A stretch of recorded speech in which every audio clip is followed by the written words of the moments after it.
Price Lord. எல்லாருக்கும் சூத்திரம். பிரியமானவர்களே, Jesus I to call YouTube வழியாக பார்க்கிறேன். சகோதர சகோதரிகளுக்காக கர்த்தரை சோத்திரிக்கிறேன். நாளையிலே சங்கீதம் 30ஆம் அதிகாரத்தில் நம்ம பார்க்க போகிறோம். இன்றைக்கி என்ன பார்க்க போகிறோம்? ஒரு களிப்பு, சந்தோஷத்தை குறித்து பார்க்க போகிறோம். சந்தோஷம் என்று நம்ம சொல்லும், ஆனால் அதற்கு எதிர்மறையானது என்ன அப்படின்னு பார்த்தோம்னா அழுகையோ துக்கமோ இல்லை ஒரு கவலையோ நம்ம எதிர்மறையாக இருக்கிற வார்த்தையை நம்ம பார்க்கலாம். சந்தோஷமாக இருக்கிறேன் அப்படின்னு சொன்னால் அப்போ அதுக்கு முன்னாடி அவங்க எப்படி இருந்தாங்க? கவலையாக இருந்திருக்கலாம். சரி, ஓகே. இங்கே கவலையாக இருந்த தாவீதின் சங்கீதத்தில் நம்ம வாசிக்கிறோம். அவர் கவலையாக இருக்கிறார் நிறைய நேரங்களில், ஆனால் அப்படியே இருந்துடல. அவர் கேட்டு பெற்றுக்கொள்ளுகிறவராக இருக்கிறார். சரி, இதை நம்ம ஒரு இந்த ப்ராக்டிக்ஸ் நமக்கு இருக்கணும். எனக்கு நிறைய இந்த ப்ராக்டிஸ் இருந்திருக்கு. நான் பெற்றுக்கொண்டீங்களா சிஸ்டர் அப்படின்னு கேட்டிங்கன்னா நிறைய பெற்றுக்கொண்டேன். அது நிறைய ஆச்சரியமாக இருக்கும். பிரியமானவர்களே, இன்றைக்கு அதை குறித்து தான் நம்ம நாளிலே தியானிக்க போகிறோம். அவருடைய கோபம் ஒரு நிமிஷம், அவருடைய கோபம் ஒரு நிமிஷம் தானா. அவருடைய தயவோ நீடிய வாழ்வு, அவருடைய தயவோ நீடிய வாழ்வு. சாயங்காலத்தில் அழுகை தங்கும், விடியகாலத்தில் களிப்பு உண்டாகும். பிரியமானவர்களே, அவரோட கோபம் ஒரு நிமிஷம் தாங்க, தயவு நீடிய வாழ்வு. ஏன் அப்படி சொல்கிறான் தாவீது அப்படின்னு பார்த்தீங்கன்னா, அவன் தப்பு பண்ணாலும் குட்டு ஓடி போய் என்ன பண்ணிவிடுவார்? கதவு சாத்தி தாப்பால் போட்டு செபிக்க ஆரம்பிச்சிருவார். நான் தப்பு செஞ்சிட்டேன் அப்படின்னு யாரை சொல்லி சுட்டி காட்டினாலும் ஆமான்னு ஒத்துப்பார் தாவீது ராஜா. அவரோட ஸ்பெஷல் அதுதான். உடனே என்ன பண்ணிவிடுவார்? எட்டுடுத்திடுவார், உடனே சாம்பலில் உட்காந்துருவார், உடனே மன்னிப்பு கேட்டுருவார், முன்னாடியே மன்றாடுவார். அப்படி ஒரு கேரக்டர் தாங்க தாவீது. நானே தாவீதை குறித்து பைபிள் படிக்காத காலத்தில் சொல்லும்போது வாய்ப்பிழந்து நான் கேட்பேன், ஓ தாவீது ரொம்ப நல்லவர் போல, ஏன்னா கர்த்தருக்கு ஏற்றவன், என் இருதயத்துக்கு ஏற்றவன், இவனை நான் தெரிந்து கொண்டேன் அப்படின்னு சொல்லி ஆண்டவரை இவனை குறித்து நிறைய சொன்னதை, நிறைய ஊழியக்காரங்களை நான் பேசுனதை கேட்டிருக்கேன். ஆனால் அவருக்குள்ளே எவ்வளோ தப்பு இருக்குது, எவ்வளோ பிரச்சனை இருக்குது, எவ்வளோ கஷ்டப்பட்டார், எவ்வளோ மோசமான ஆளுன்னு நான் பைபிளை புரட்டும் பொழுது தான் பார்த்தேன். பிரியமானவர்களே, பைபிளை புரட்டும் பொழுது தான் ஐயோ இவ்வளோ மோசமான ஆள், இப்படிப்பட்ட மோசமான ஆளை ஏன் தப்புன்னு சொல்லலை, தப்பு செஞ்சதை ஏன் தப்புன்னு சொல்லலை. நிறைய ஊழியக்காரங்க, எனக்கு தெரிஞ்சு நீங்கள் என்னென்னா நினச்சிக்கோங்க, 90% ஊழியக்காரங்க தாவீது ராஜாவை பெஸ்ட்டு அப்படின்னு தான் சொல்லியிருக்காங்க.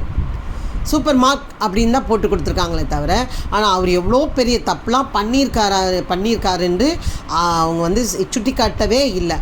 அவர் எப்படிப்பட்டவருன்னு என்ன கேட்டிங்கன்னா, ஒரு மீகாலுக்காக 250 பேரை கொன்று அவங்களுடைய பிறப்புறுப்புலேருந்து நுனித்தோலை வெட்டி கொண்டு கொடுக்குறார். அது ஒரு சதின்றது கூட அறியாமல் இருந்திருக்கிறார் தாவீது ராஜா. பிரியமானவர்களே, இப்படி நிறைய சொல்லலாம். அதே சவுலுக்கு பயந்து ஓடும் பொழுது ஒரு தேசத்தில் போய் இருக்கிறாரு. அந்த ராஜா அடைக்கலம் கொடுக்குறாரு. அந்த ராஜாவுக்கு விரோதமாக அதே தேசத்தில் இருக்கிற குழந்தைகள் முதல் பெண்கள் வரைக்கும் கொலை செய்கிறார். செஞ்சுட்டு ஒன்றுமே தெரியாத மாதிரி உட்காந்துக்கிறார். கொலகாரன் அடுத்த மனைவியை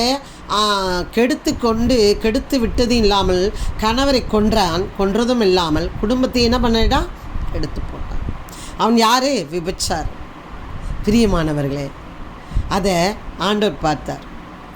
நிறைய நேரம் நம்மளை பார்த்துட்ருக்கார். பிரியமானவர்களே, நம்ம அழுகைக்கு யார் காரணம் அப்படின்னு பார்த்தீங்கன்னா நம்ம தான். நம்மளுடைய துக்கத்துக்கு காரணம் யாருன்னு பார்த்தீங்கன்னா நம்ம தான். ஏதோ ஒரு இடத்துல தப்பு பண்ணுறோம். சரி, அதனால தான் அவருடைய கோபம் ஒரு நிமிஷம், அவருடைய தயவோ நீடிய வாழ்வு. சாயங்காலத்தில் அழுகை தங்கும், வெடிகாலத்தில் களிப்பு உண்டாகும்.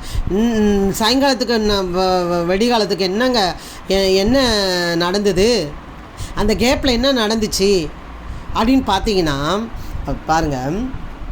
தாவே உம்மை நோக்கி கூப்பிட்டேன், கர்த்தரை நோக்கி கெஞ்சினேன். தாங்க அவருடைய பேட்டர்ன். உங்களுக்கு இன்றைய நாளில் நான் சொல்லுகிறேன், உங்களுக்கு ஒரு வேளை கவலையோடு, துக்கத்தோடு, அழுகையோடு, கண்ணீரோடு, வியாதியோடு, பலவீனத்தோடு, யாரோ என்னை மதிக்கலை, என் மருமக, என் மகன், என்னுடைய மாமியார், மாமனார் என்னை மதிக்கலை, என்னை கனப்பண்ணலை, என் ஆத்தனார் என்னை ரொம்ப கொடுமைப்படுத்துகிறா, என்னை மதிக்கலை எல்லாரும் என்னை தள்ளுறாங்க, எல்லாரும் என்னை துக்கப்படுத்துகிறாங்க, எல்லாரும் என்னை வேதனைப்படுத்துகிறாங்கன்னு சொல்லி கவலையோடு கண்ணீரோடு இருக்கிறீங்களா? என் புருஷனே நான் மதிக்கலைங்க, என் முன்னாடி இன்னொருத்தையோடு இருக்கிறாரத நான் பார்க்குறேன். நிறைய பேர் சொல்லி நான் கேட்டிருக்கேன். பிரியமானவர்களே, துக்கத்தில் அழுகியில் கண்ணீரோடு இருக்கிறீங்களா? ஒருவேளை இந்த ஒரு புருஷன் இன்னொருத்தையோடு போகிறதுக்கு நீங்கள் காரணமாக இருக்கலாம், அல்லது அவரே அந்த பாவத்தை செய்யும்படியான ஒரு காரணங்கள் இருக்கலாம். பிரியமானவர்களே, நம்ம அழுகைக்கு என்ன காரணம் என்று நமக்கு ஆராய வேண்டும். ஆனால் தாவீது ராஜா யார் என்ன சொன்னால் நீ செய் தப்புன்னா உடனே என்ன பண்ணிவிடுவார்? ஆமாம், நான் தப்பு பண்ணிட்டேன் அப்படின்னு நிறைய இடங்களிலே தன்னை தாழ்த்துகிறதை நம்ம பார்க்கலாம், பெட்டுடுத்துகிறதை பார்க்கலாம், சாமியில் உட்காரதை பார்க்கலாம், கெஞ்சுகிறதை பார்க்கலாம். ஐயோ, இந்த ஜனங்களை காப்பாற்றும், என் குடும்பத்துக்கு நீங்கள் செய்ய வேண்டியதை எதுக்கு இந்த ஜனங்களை செய்தீங்க, ஜனங்களை ஏன் தண்டிக்கிறீங்க கேட்குற தாவீதை நான் பார்த்துருக்கிறேன். பிரியமானவர்களே, அதை ஆண்டவர் ரொம்ப ரசிக்கிறவராக இருக்கிறார். கெஞ்சுகிறான், கூப்பிடுறது மாத்திரமில்லை, கூப்பிட்டு விட்டுறது மாத்திரம் கெஞ்சுகிறான். ஒரு நீங்கள் யோசிச்சு பாருங்களேன், நம்ம ஒரு ஒரு அம்மா கெஞ்சுதுப்பா, என்னை கொண்டு போய் விட்டுறாதப்பா, நான் ஒரு ஓரமாக இருந்துக்கிறேன்ப்பா. அது வீடியோ தான், ஆனால் எனக்கு ரொம்ப மனக்கவலையாகிடுச்சு. கெஞ்சுது இந்த அம்மா, என்னை விட்டு போய் விட்டுறாதப்பா, ப்ளீஸ்ப்பா, என்னை விட்டு போய் விட்டுறாதப்பா, நான் ஆசிரமத்தில் கொண்டு போய் விட்டுறாதப்பான்னு கெஞ்சுறாங்க. நான் இருந்துக்கிறேன்னு. மா, நீ எனக்கும் என் பொண்டாட்டிக்கும் உனக்கும் என்ன பண்ணுது, செட் ஆகலை, எங்களோட சந்தோஷம் கெட்டு போகுதுன்னு கொண்டு போய் என்ன பண்ணுறான், கொண்டு போய் விட்டுறான். அப்போ அதில் லாஸ்ட்டில் அந்த தம்பி சொல்கிறாரு, இது ஒரு விழிப்புணர்வு தான், ஆனாலும் தயவு செய்து பெற்றோரை நீங்கள் செஞ்சு விடாதீங்க, நீங்கள் இன்றைக்கி நீங்கள் விதைக்கிறது நாளைக்கு மரமாகும் அப்படின்னு சொல்லி அதை முடிக்கிறாங்க. பிரியமானவர்களே, இப்படி எத்தனையோ அழுகை, எத்தனையோ கண்ணீர். நிறைய பெற்றோர்கள் குடும்பம் கெட்டு போயிடும், ஊழியம் கெட்டு போயிடும், நம்ம குடும்பம் சதிஞ்சிரும்னு சொல்லி நிறைய அட்ஜஸ்ட் பண்ணி நெருக்கத்தில் வாழ்ந்து கொண்டிருக்கிற நிறைய தாய் தகப்பனை எனக்கு தெரியும். பிரியமானவர்களே, நிறைய தாய் தகப்பனை எனக்கு தெரியும் துக்கத்தோட. ஆனால் தாவீது சொல்லுகிறார், கர்த்தாவே உம்மை நோக்கி கூப்பிட்டேன். எங்கே கூப்பிட்டுருப்பாரு? ஏதோ வாசல் இல்லை, கதவை சாத்தி யாருக்கும் தெரியாமல் கர்த்தரிடத்தில் கெஞ்சுகிறான்.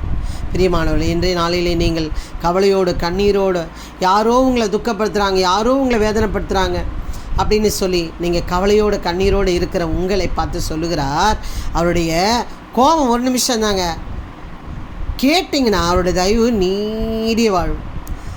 கொஞ்ச நேரம் அழுவீங்க, சாயங்காலம்னா இந்த டைம் வரைக்கும் தான். எப்படின்னா 4 to 6 எனக்கு தெரியல, 4 to 7 சாயங்காலம் தெரில, அவ்வளோதான் கேப்பு.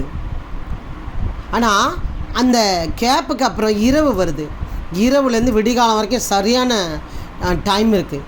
அந்த கேப்பில் நம்ம அந்த கேப்பில் இந்த மாதிரியான கெஞ்சும் பொழுது, அவரிடத்துல கேட்கும் பொழுது உங்களுக்கு என்ன பண்ணுறாருன்னா, நான் ஒரு காலம் அசைக்கப்படுவதில்லை என்று என் வாழ்விலே சொன்னேன்.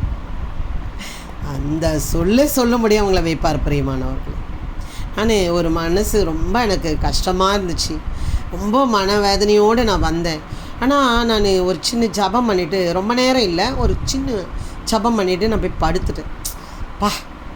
நீங்கள் நம்புங்க, நம்மளுக்கு எவ்வளோ பெரிய சமாதானம், பயங்கரமான நிறைந்த இருந்தது. பிரியமானவர்கள், என் உள்ளம் முழுவதுமாக, என் சிந்தை முழுவதுமாக, என் இருதயம் முழுவதுமாக ஒரு பெரிய சமாதானத்தை ஆண்டவர் ஊற்றினார். தெரியுங்களா? அவர்கிட்ட கெஞ்சணும், யார்கிட்ட கெஞ்சாதீங்க.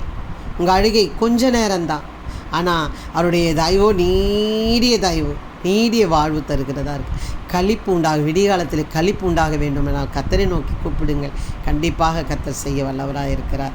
ஆமென். அவர் அப்படி தாங்க கேட்டு பெற்றுக்கொண்டார் தாவீது ராஜா. கடைசியில் என்ன தெரியுமா சொன்னார் ஆண்டவர்? நீ உன்னுடைய மரணம் கஷ்டமாக இருக்குன்னு சொல்லலை, சமாதானமாக இருக்கும், சமாதானத்தோடு நீ கண்களை மூடுவாய் என்று சொல்லி வாக்குத்தத்தம் கொடுக்கிறார் ஆண்டவர். அதே மாதிரி நம்ம இருப்போமானால் கண்டிப்பாக தாவீது ராஜா பெற்றது போல நாமும் பெற்றுக்கொள்ளுவோம். இது நிரந்தரமல்ல, இந்த அழுகை, இந்த வேதனை நிரந்தரமல்ல. ஒரு நிமிஷம்தான் அவருடைய கோபம். நீடி சாந்தத்தை, நீங்கள் நீடி வாழ்வை பெற வேண்டுமா, நீங்கள் கர்த்தரை நோக்கி கூப்பிடுங்கள், மற்றவர்களை கூப்பிடாதீர்கள், அப்பொழுதே நீங்கள் பெற்றுக்கொள்ளுவீர்கள். ஆமென்.